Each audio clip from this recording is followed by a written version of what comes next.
It's an end of an era, man.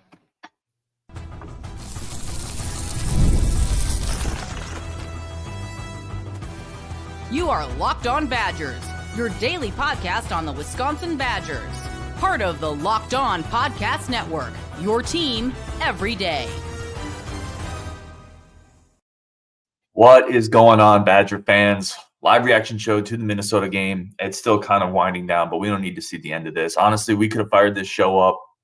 We could have fired this show up in the second quarter, probably, right?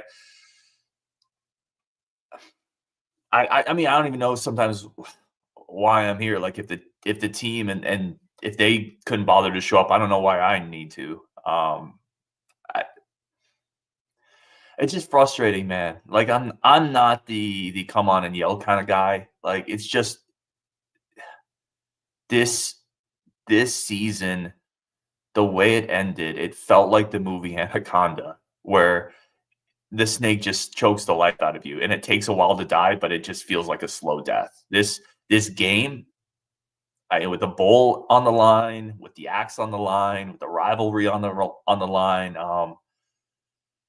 to come out and play like that, to be down 21-0. I mean, this never felt, outside of the first quarter, man. This never felt like a game. It didn't feel like we had a positive play until the second half. We could have. I feel like we could have fired up this show, and I would have felt comfortable. I've been doing game reactions, right? And this community, we've been together on these things for years now, right? This was one of the first times I've ever made a thumbnail, like, basically at halftime. I made the thumbnail for the show, like, end of an era. Like, it's over. Like, this 22 straight years, man. 22 straight years to a bowl game. Today's episode brought to you by FanDuel. Place your first $5 bet. You'll get $150 in bonus bets when you win your first $5 bet. Visit FanDuel.com to get started. Yeah, Badgers lose 24-7 in a game that they had to have. In a game that Minnesota didn't need to have. They lost 24-7 to a 7. I almost said 6 win. I guess 7 win now. They lost 24-7 to a 7-win Minnesota team. And give Minnesota credit. Like, they are more physical. They run the ball better. Brosmer's a real quarterback. Like, that dude's really good. We couldn't run the ball at all. You know, we talked previously about our preseason thoughts. Some of the takes we got wrong. This offensive line's not good enough. Sorry, like, I don't know what you wanted to say. You ran for 36 yards today. 36 yards against a 7-win Minnesota team. That's a middle to upper tier Big Ten defense. It's not good enough, man. All right, let's just get comments here. Man, Mikey said one of the most uninspiring teams of the last 30 years. It has to be, right? Because they haven't not got to a bowl game in 22. Kenneth Bolfus says, told you so. All of you said we'd be 5-7 I said we'd be 5-7 at the end of the year. All of you told me we'd be 8 or 8-4, 9-3. Douglas Richards says, hopefully this will be the bottom and this will spark change. Fickell isn't going anywhere, but we need to hit some home runs with coordinator picks. Pay taller for the best options. Let's start here for a sec, man. To Douglas's point, look, Fickell's not being fired. And I know people are going to hate me on this. Like, he shouldn't be. You can't cycle through coaches every 2 years. You can't. Because we're getting close to falling off a precipice. This program has been downward trending for a couple years. We know that. It was downward trending at the end of the Paul Chryst era. It's downward trending under Luke Fickell. We are getting close to that precipice where you fall off and you lose the cachet you built for 20 years. And it takes, go talk to a Nebraska fan. I don't think we're Nebraska necessarily, but go talk to a Nebraska fan about how hard it is to come back out of the abyss. How hard it is to rebuild cachet nationally. How hard it is if you start cycling through coaches. If you start getting in that churn, like when you fall off a waterfall, you get stuck in that churn underneath it, right? And you can never climb back out of it. It's not like swimming in a pool, man. That's a violent place to be. That's where this program is headed. It's heading over the waterfall. You're going to get stuck in the churn, and you're not going to be able to climb back out of it very easily, which is why I don't think you can't. I'm not on board with firing Luke Fickell, but I will say this. This is an offseason of absolute change. This is an offseason where this is going to be a tremendous amount of upheaval this offseason. And Luke Fickell has to fix this. Like, he has to turn this around. Look, 2 years in, this is clearly not good enough. And we had a comment on a previous show, Mike, I forget his last name, and I apologize. He said, maybe it's best just to lose to Minnesota by a decent amount so it forces some type of change so there can be no more denial. And I told him no. Right? Like, because I never want to lose to Minnesota. I still say no. I still say it would not be better. But he's going to get that now. Like, we're all going to get that. You just lost 24-7 to Minnesota. You dropped the last 5 games of the year. Listen to these stats. Braden Locke, 15-32 for 130 yards. You ran for 36 yards. You're not winning any games like that, man. You're not winning any games with that level of quarterback play.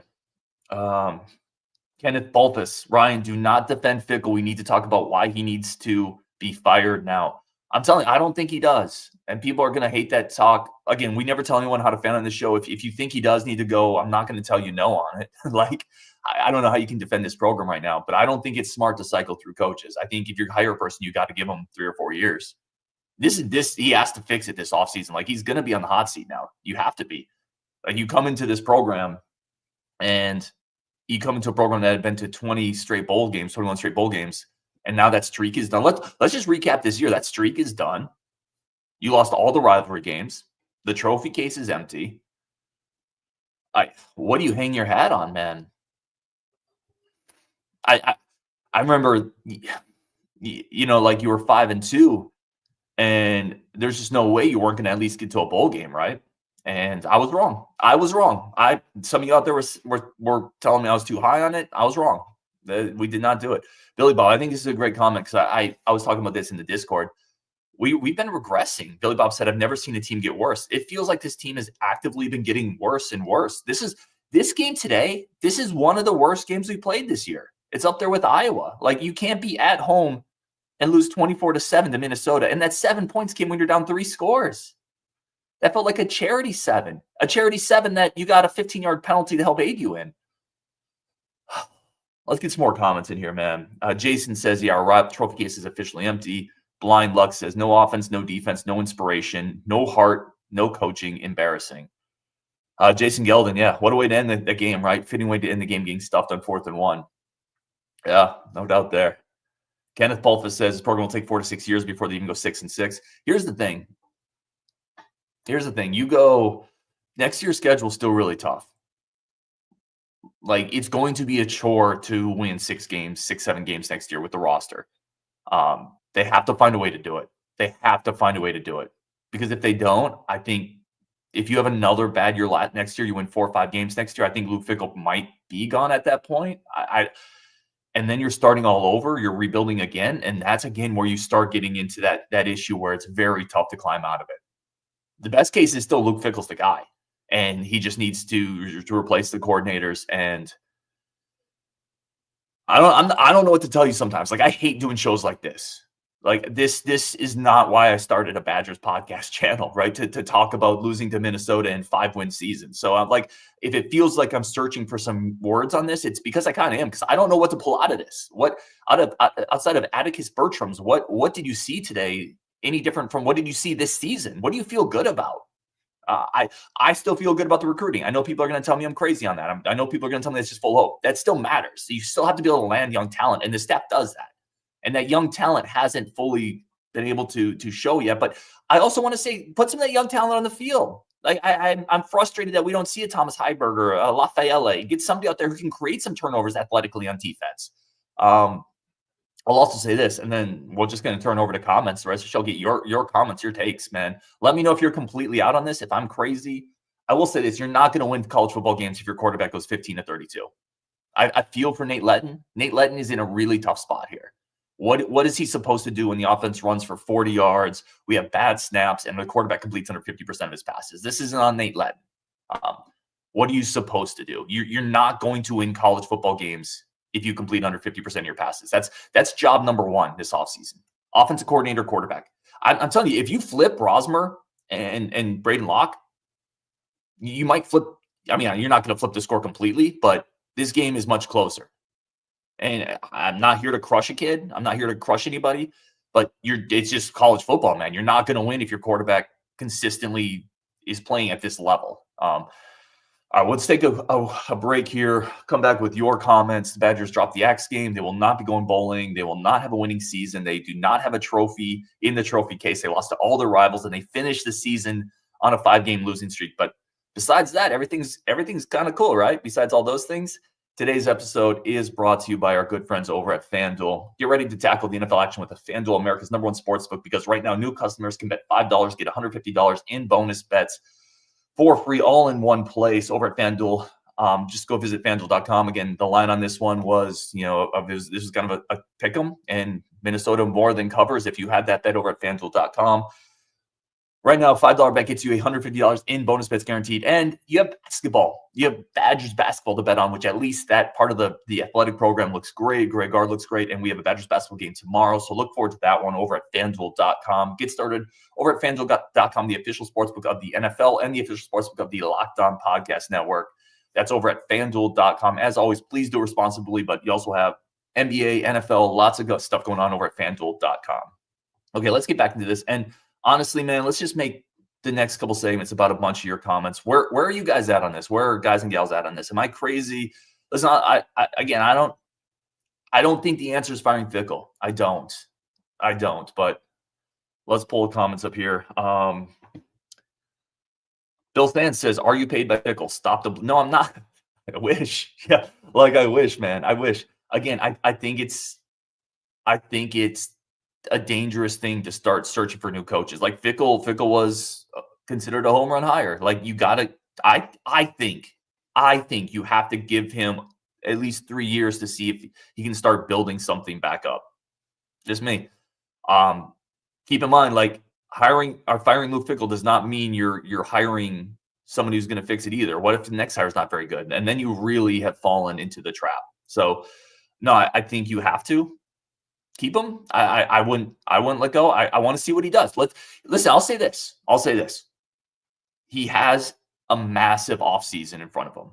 I'm curious to see what he does at the OC spot. I'm curious to see what he does at the DC spot. And if he can just make the right OC hire, if you just get competent quarterback play, right? If you bring in an offensive coordinator and a quarterback, if you just get competent play there, this team wins 6-7 games this year. I don't know. Maybe I'm crazy. John Walzowicz says, "Was it wrong to fire Chris then?" I don't think it was. I don't think it was wrong to fire Paul Chryst. We've been down this road so many times. Multiple things can be right here. It was the right decision to move on, but that also doesn't mean Luke Fickell is the right hire, right? Both those things could be true. We could have made the right decision to move on and made the wrong decision on who to hire. Fulfamine says, "Cannot keep firing coaches. You will ruin your program." 100%. You have to give people an opportunity to fix it if you bring them in. You have to, in my opinion. Again, PMW Welding, Fick needs time yet. I don't want to go into the 10-year spiral replacing head coaches. I'm telling you right now, this program is close to falling into the precipice. It's close to falling into a dangerous spot. And if you do move on from Fickell, that next person, if he's not the guy, I don't know how you climb out of it, quite frankly. All right, let's get some more comments in here. Ryan, absolutely embarrassing. Dister says, "Bottom tier of the Big Ten. Uncultured Barbarian was never on the Fickell train from the start. Defend his hiring to me." I mean, if you want me to defend his hiring, most people love the hiring. Most people love the Luke Fickell hire. Outside of a few fans and alumni, maybe a lot of people didn't like how it happened, but most people were on board. You brought in a playoff college football coach. A lot of different programs wanted him. It felt like the right hire. And there are infrastructural things he's done to the recruiting department, to the marketing department that are important. There's foundational things that he's brought in that are important. Like it's never all black or white. Like we have gotten better in certain areas under Luke Fickell, but those areas don't matter if you're losing. Make no mistake. I'm not trying to put lipstick on a pig here. Those areas do not matter if this is the end result on the field. We are all on the same page there. It's frustrating because, like, I don't even know. You look at this team and you look at this season, and I don't even know what you're excited about going into the offseason, right? Outside of a couple young players like Christian Allegro, the defensive line's just let's look at it. Like, quarterback's still a massive question next year. The defensive line's still a massive question next year. Skill players still a pretty big question next year. There's coaching decisions that are going to have to be made. And let's just be real. I think Luke Fickell needs to make some coaching changes, obviously at the offensive coordinator spot, but potentially other ones as well. But why would you have faith in him making the right hires when what we've seen so far from the coordinator spots haven't worked out? I don't know. Okay. Falls 56. bunch of players transferring. Yeah, there's going to be a lot of movement this offseason. There's going to be a lot of movement this offseason. Here's what I would hope. If I'm trying to find the path forward here as a Badger fan, and that's what I am. Remember, I'm a Badger fan. Like, I am not media. Like, I want this program to do well. Okay.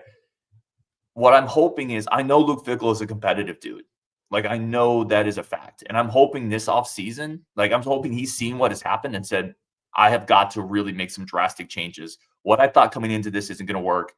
And here's what I'm altering, right? I'm changing this, changing that. This has got to be a bit of a tear it down and rebuild this kind of offseason for Luke Fickell. It just has to be. And I'm hoping that, to Mike's point earlier, maybe this type of loss to Minnesota is the type of impetus to say, okay, yeah, this has got to be a lot different. Kevin Greal, this is the point I was making earlier, and it's a great one. Ryan, with all this lack of faith in Fickell hires, why keep them? It's a good question, right? I'm not telling you think differently on it. It's a great question. It's a great question. Couple more here. Yeah. Michael, this is a great comment too. With the axe, the bowl streak, and the winning streak all on the line, how was this the team that showed up? How is that possible? I think it's not a very talented roster, right? Ultimately, how is it possible? In the first half, we threw for 37 passing yards. That's how it's possible. Like, if sometimes we overcomplicate it, we threw for 37 passing yards in the first half. Like, that's how it's possible. You come out there and you completely have any ability to move the ball. That's how it happens. All right, let's get some more of your comments, guys.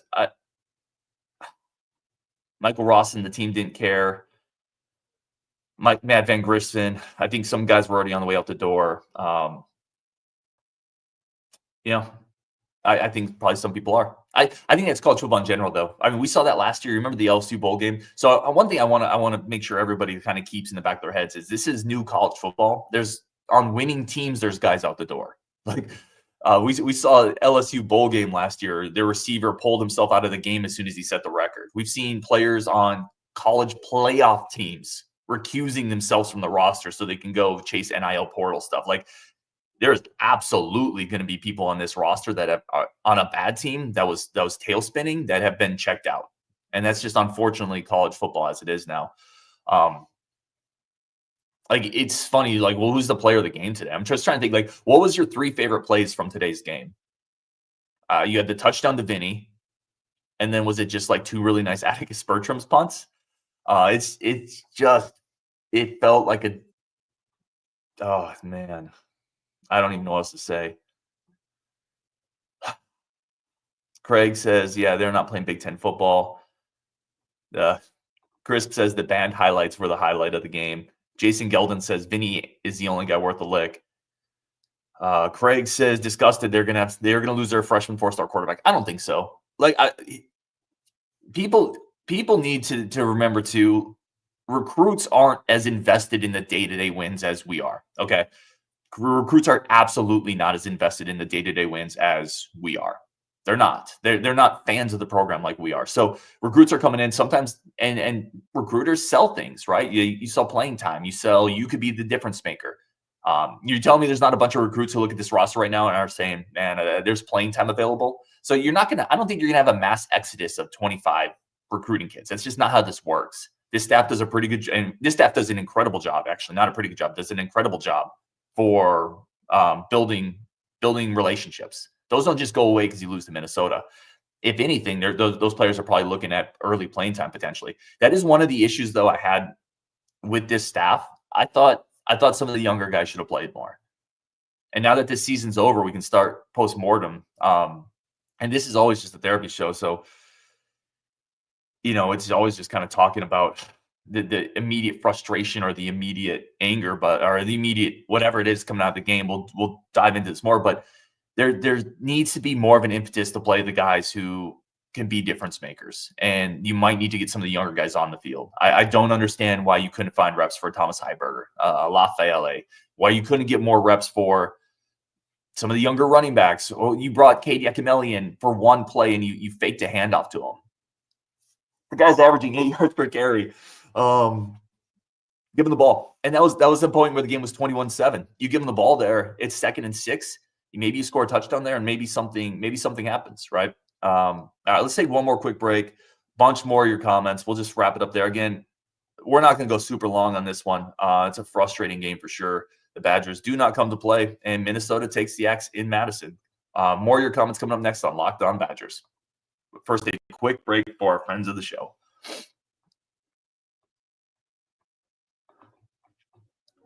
All right, let's keep going here. Brian Erdman says, is there a chance we slide into those one of those on-field bowl slots? So in the chat, let me know. If you were offered the opportunity to go to a bowl game, if you remember last year, Minnesota was able to go to a bowl game because of their academic progress rates, would you want to? In the chat, let me know. Would you want to take that? I would say yes, because you need the reps. Yeah, I think you need to because you need the reps, but it's frustrating. I don't think we'll get one, though. Falls said yes. Robert says yes. Yeah, everyone, Joshua's saying yes. Weapon is saying no. But yeah, you need to practice it. Just as Falls 56 is saying, you absolutely need to practice. You do it because you get the reps. You don't do it and feel good about it. I don't think it's going to happen anyway, though. I think we're legitimately going to not go bowling, which is still a wild thing to talk about. You know, when the last time the Badgers didn't go to a bowl game, I was in the Navy. I was like not that long out of high school. I don't even know what this feeling really feels like. And I know I have some people that message me and they're like, well, you never lived through the Morton era. And I didn't. I didn't live through the Don Morton era. I don't know what that was like. I only know good Badger football. That's it. So this sucks. Like, I don't know what else to say about that. Yeah, Roll says, I wasn't alive last time they didn't make a bowl game. Like, this is a failed season. This is a failed season. You didn't build on momentum, and you lost all your rivalry games. Yeah. I think we'll about wrap it up there, guys. I don't know what else to say on this one. Inexcusable effort, inexcusable game. Terrible way to go down the stretch, lose all your rivalry games. Yeah, I don't have anything else to say to this one. Outside of this offseason is going to be enormously important, right? For a ton of reasons. They have to find a quarterback. It's as simple as that, because nothing else you change on the periphery matters unless you fix the quarterback. Nothing else you do. You can get the right OC, you can get the right defensive lineman, you can fix the portal stuff, you can build the NIL, you can work on your culture. Nothing else matters unless you get a better quarterback play. And it is what it is. I do appreciate everybody tuning in for these all year long. Y'all are awesome as always. Basketball tomorrow. On Wisconsin as always. This one is disappointing, and we'll talk later.